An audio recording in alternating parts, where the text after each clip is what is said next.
Voilà, donc bonjour à tous. Aujourd'hui, une nouvelle petite vidéo sur l'extension WattFont. Donc l'extension WattFont, à quoi ça sert? C'est tout simple. C'est une extension qui va nous permettre de connaître une police d'écriture. Voilà, si vous avez une police d'écriture sur un site web et que vous la trouvez sympa, que vous voulez la réutiliser, mais que vous ne savez pas quel est le nom de cette police, eh bien WattFont va vous le permettre. Donc c'est parti.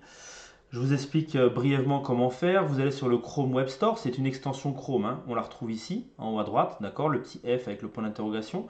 Donc dans le Chrome Web Store, vous tapez Watt Font, hop. Vous n'allez pas la trouver tout de suite, vous allez taper extension ici, et elle arrive là. Donc vous avez Watt Font de shengiinliu.com. Dur à dire. Bon, je vois qu'il y a plus de 2 millions d'utilisateurs. Enfin voilà, c'est vraiment une application qui marche très bien.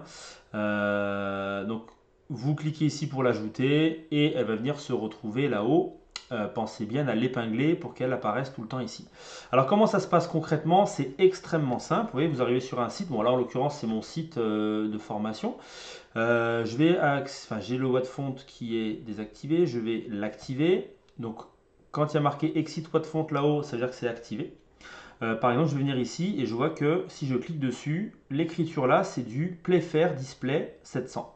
Alors l'avantage, c'est que ça va nous donner beaucoup d'informations, notamment sur la taille en pixels, ça va nous donner des informations sur la couleur aussi. Si vous avez une couleur qui vous plaît, vous pouvez aussi bien la récupérer là. Et puis vous avez le style qui est en normal. Alors ça, ce sont des polices qui sont connues. Là, vous voyez, j'ai Poppins aussi, donc ce sont deux polices d'écriture différentes.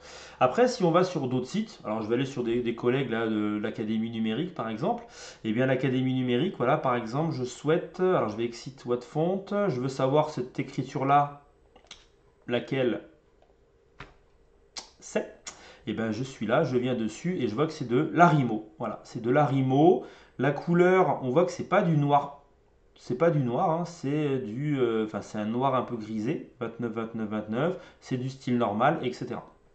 Et ça marchera peut-être pas pour tous les sites, toutes les polices d'écriture, mais j'ai également une copine là qui travaille très bien dans le web et vous voyez, elle a des polices d'écriture comme celle-ci. Voilà. Champ d'expertise, là, c'est pas une police d'écriture qu'on trouve tous les jours. Donc je me dis, tiens, j'aimerais savoir quelle est cette police d'écriture. Pareil, je vais activer mon petit Wattfont, je vais venir dessus et je vois que c'est du BD Script. Voilà, en mode normal, 64 pixels et une couleur 95 B4 B6. Et ça peut marcher pour n'importe quel texte que vous trouverez sur un site internet. Voilà. Donc je trouvais cette petite application, cette petite extension super sympa, elle est hyper pratique.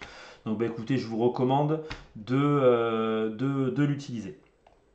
Voilà, si cette petite découverte vous a plu, n'hésitez pas à liker, à partager éventuellement, à vous abonner, enfin bref. Le but de cette chaîne n'est pas d'avoir 50 millions d'abonnés, mais plutôt voilà, de vous donner des astuces. Et puis, si jamais vous avez besoin de renseignements, des choses qui pourraient vous interpeller, n'hésitez pas à les mettre dans les commentaires.